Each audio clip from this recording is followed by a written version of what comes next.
రాయించుకొని ఎత్తికొట్టుకుంటారు ప్రజలందరూ కూడా. ఇక్కడ పోయి ఎవరిని ఎక్కడ కలుపుతున్నాడో, ఎవరిని ఎక్కడ చేస్తున్నాడో ఎవరు తెలియదు, ఎవరు సంప్రదింపులు లేవు ఇప్పటి వరకు కూడా.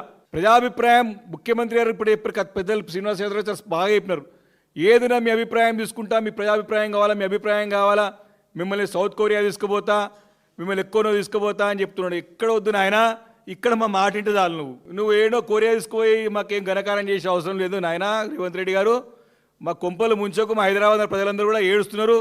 నీకు బాధ ఉండొచ్చు, ఏ ఎమ్మెల్యే గెలవలేదని చెప్పేసి, నీకు ఉండొచ్చు ఇక్కడ ముఖ్యమంత్రి హైదరాబాద్ నగర ప్రజలు గుర్తిస్తలేరని చెప్పేసి.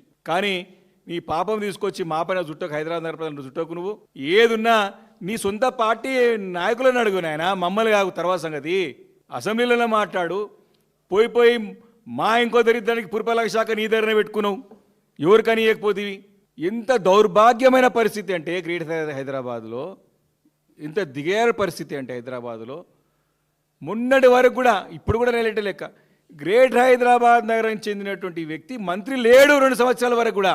నువ్వే అంటున్నావు సగం జనాభా రింగ్ రోడ్లో పడినే హైదరాబాద్ నగరం అనుకుందని చెప్పేసి. ఒక్కడంటే ఒక మంత్రి ఉండాలి కదా. అజారుద్దీన్ కూడా ఎందుకు పెట్టారు మంత్రి? జూబిలీ సెలక్షన్స్ అందరూ అడుగుతారు కాబట్టి. నువ్వు మొన్న